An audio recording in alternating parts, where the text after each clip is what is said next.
I'm currently out at this place called the Mole Resort in somewhere far in Devon in the UK. If you've ever been there, let me know.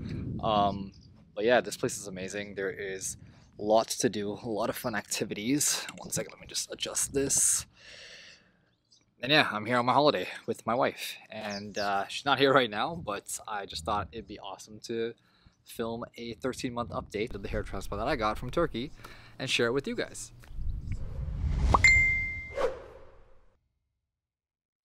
Alright, now for this update. Before I jump into that, I just want to say a quick apology because I haven't been uploading as much as I have wanted to in the past. The truth is that I got married recently and I've been extremely busy with that. I'm actually on a holiday at the moment with my wife and we're just traveling around the UK, getting some really sick footage of just the area around us and just enjoying the little resorts that we are. I'm currently in one of the bars at the resort. They're closed right now, so I managed to sneak in film this video, but you know, I still wanted to give you guys the proper update of what's been going on with the hair, and I think it will surprise you. Alright, so for those who are new, there's a really loud sound back there, isn't there? Now for those who don't know, I got not one but 2 hair transplants done in Istanbul, Turkey from Vera Clinic. The first time I went, I got 6,100 grafts extracted from my donor area and placed onto my hairline and mid-scalp. I was pretty much bald back then, so I had to do as many grafts as I could. And I documented that entire journey from the start up until the finish of last year. I fully have hair now on my hairline and mid-scalp. Now because my crown was empty, I had to go back again to get a second hair transplant. So I did that and I got 4,000 grafts extracted from my donor area and placed right onto my crown, as well as a little bit on my mid-scalp and my hairline. I've documented that entire journey as well for the last 12 months and it's been growing really, really good. But for the crown to have its full level of growth, it usually takes up to 18 months. So I'm going to continue documenting that, and we're at month 13 now. If you have gotten a hair transplant or you're considering to get one, my videos will prove very useful to you because you'll see the full timeline of my hair growing from the first day of the surgery up until now, which is basically the 13th month. But it'll help you as a guide and it'll help you as well to know what to expect. I have a bunch of other videos on the channel that are very educational and helpful to you, so hopefully you enjoy them. If you do consider liking this video and subscribing to the channel if you haven't already. And of course, to watch me grow a full head of hair. So after I posted my 12-month mark update, I was kind of content with how I was looking. And at the end of the day, I had no hair from before and now I have a bunch of hair on my head. Regarding the crown, I know for a fact it doesn't seem as thick as I would like it to be, and hopefully in the future it will be. But since that last month's update, I have seen a little more growth than it was last month. And that is due to the fact that I've been taking my proper aftercare, I've been taking care of my hair as well, and I've been making sure that I'm doing as much as I can to get the full result. One thing to know is that I've definitely kept my hair longer now at the back. Especially when I go to a barber now, I just tell them don't cut the back at all because I just want that area to grow as much as I can. I made that mistake in the 11th month where I went to a barber and didn't get the right haircut. But now that I'm going forward with my new haircuts, I know what to tell the barber and I know exactly what to avoid when it comes to getting a haircut. I will say that how I was last year versus how I am today as a person with this new head of hair, it's fantastic. Just the other day we were out and taking some pictures and videos of the landscape, and my wife was taking a video of me walking in front with my head basically exposed, and to be honest, I looked back at the video and I was like, I look fine.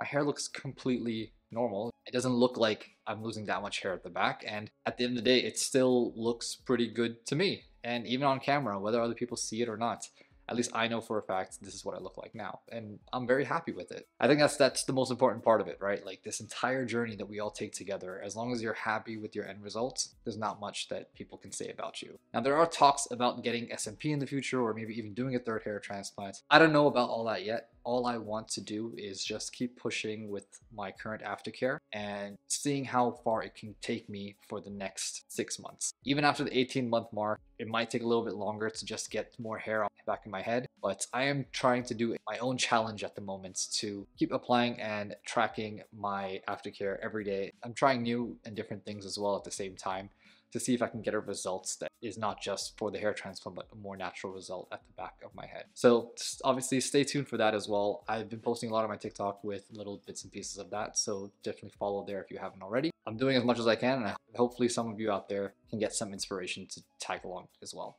All right, let's jump straight into the 360 view of the hairline, the mid-scalp, the crown, and the donor area. Another month, another awkward stare at the camera. But let's focus on the hairline instead. I'm pretty happy how it's turned out, and it only seems to be getting better. Moving on to the sides of my donut area, despite having 10,000 grafts extracted, you can barely see any sort of overharvesting. For the back of my donut area, with my hair kept out longer, it helps with hiding any scars from my surgery. And as for the crown, it definitely has gotten a little thicker than last month. I'm really happy about that. Lastly, on the other side of my donut area, it also looks really good with no scarring being shown. So now let's look at the close-ups of the hairline, the mid-scalp, and the crown. As mentioned before, I am pretty happy with how my hairline has turned out. I did add 200 grafts in my second surgery to add density in that area, and it really shows here. For my mid-scalp, I added another 600 grafts here to help thicken it up as well, and over time it has. I'm really happy how it's turned out over this period, and you can see that there are barely any open spots visible. Now for the crown. Although it is not as thick as I'd like it to be, it still looks decent for what it is. 13 months ago I had nothing in that area, so to be able to have some hair here to give me coverage, I can't complain too much. One interesting thing to note is that when I style my hair in different ways, I get a different look at the back of my head. So if I brush my hair back, I get a slightly more covered look. Or if I brush my hair in front, it makes it look slightly more neat. I think either way makes my hair look great. And finally, let's take a look at the top-down view of my scalp from the first month up until now, the 13th month. The first 3 months of my hair transplant was the toughest, where I had to go through the pain of sleeping upright, washing my head on my own, and of course the shedding phase. But after those 3 months, small hairs start to grow out, and by the 6th month, there is some decent growth. For the following 6 months, it was all about applying the right aftercare and watching my hair grow over time to get thicker and thicker as each month went by. And finally, for the 13th month, is looking pretty good for the coverage at the top. Alright, so let's talk about the aftercare. I take 0.5 milligrams of finasteride and I take that every morning. I definitely do think it's super useful for you, especially if you haven't had a hair transplant or even if you're planning to get one. It helps retain the existing hairs on your head, and especially if you're losing hair, it will definitely help in the long run. If you stay consistent with it, you'll definitely see some sort of result in the near future. The next thing I take every morning is a lot of vitamins. I take mainly biotin, fish oil, magnesium, collagen, and many others. I'll list all down here on the screen. There are a bunch to take. I understand it's not easy for everyone to just take a lot of vitamins a day, but I also take vitamins on a general basis. I like to stay fit and healthy, so it's just part of my routine and part of my regimen. The next thing I do as well is use minoxidil every single day and night. I make sure I add it to my routine. It's very important to do so. Again, I understand it's very difficult to keep the routine and you're easily forgettable about those things, but trust me, in the long run, it does make a difference. Minoxidil is one of the most proven formulas to work on men's scalp to help hair growth, so I definitely do recommend that. I use GROPLEX. I've been using it for the past 2 years now, I believe, and it's been great. I haven't had any issues with it. It's also a good alternative to Rogaine, which is very commonly used, but I like GROPLEX. I've been using it for a while, so I can only recommend what I've been using. I also use derma rolling time to time. I think I need to clear up that I don't use derma rolling every day. Some people in the comments have called me out for that. I've mentioned it, I use it every fortnightly. I don't really use it every single day, but the truth is now I only use it once a week. Derma rolling is a whole different thing that you need to understand about, which I'll go into detail in a different video. But for now, getting GROPLEX together with derma roller is also a package that they have on their website. Definitely check it out. I have a 10% discount on anything you purchase from that website, so check it out, and if you want to get a discount, use my code. Yeah, I also use rosemary oil. That has been really good for me. Every morning I pick it up and I apply it on my scalp. I tend to not like so many oily things on my hair, but rosemary oil seems to have been working for a while. There are other serums out there that you can use, is totally acceptable as well. As long as the right ingredients are used in it, it is very helpful for your hair. Rosemary oil, I liked it, so I stuck to it, and it's great for me. Lastly, I use a hair growth shampoo and conditioner for my hair, which is called the Revita Hair Density Shampoo and Revita Hair Density Conditioner. Now, I have been using this product ever since they reached out to me a long time ago, and they've been great. It's been great. I felt like my hair has been more dense. I felt like my hair has been growing over time. It's hard to really judge and track this, but at the end of the day, I know that the ingredients in the formula of the shampoo is more beneficial to hair thinning and hair loss, so I stick to it, and it's been great for me. I also have a discount code on anything on their website. Definitely check it out. You use my code below and you get a 20% off discount on any of their shampoos or hair care products. Lastly, we have Fibres. Now, I recently got married, and I won't lie, I use Fibres every day while I was getting married. Only because I wanted to make sure my pictures and my videos all turned out really nicely. I didn't really want to see a bald patch at the back of my head or a hair thinning at the back of my head during my wedding photos and videos, which again is completely acceptable to use. I still am an avid supporter of Fibres because it's helped me so much in my life, and I would highly recommend anybody out there who is still afraid to go for a hair transplant or is still worried about hair loss, they can still use this as a temporary backup to just give a little density to your hair. There's no issue with doing that. I did it for like 5 years in my life, and now I'm at a point where I don't really need it as much. Again, I got married, I used it, very happy with that, but on my usual day-to-day, I don't really need it as much. I do have links to all the products I've just spoken about in the description below. Definitely check them out if you need anything at all. Most of them are on discounts and sales, so definitely check them out.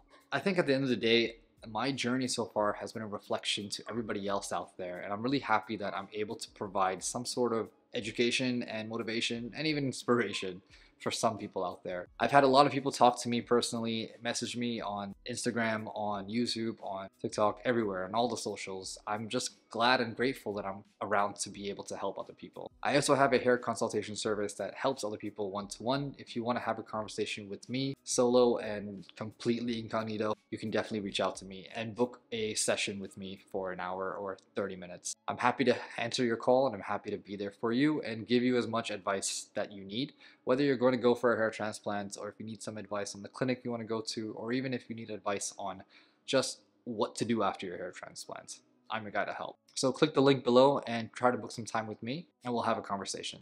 All right, I think that's it for today. I appreciate each and every one of you. I have a lot more content coming up now that I've kind of gotten my life back together. I'm gonna do a couple of interesting posts. I'm gonna talk about my wedding. If you follow my Instagram, you would have seen how crazy my big fat Indian wedding was. I'm gonna post some interesting stories and videos, and I'm also gonna specifically talk about how my hair looked during that time, because I gotta tell you, it looked fab.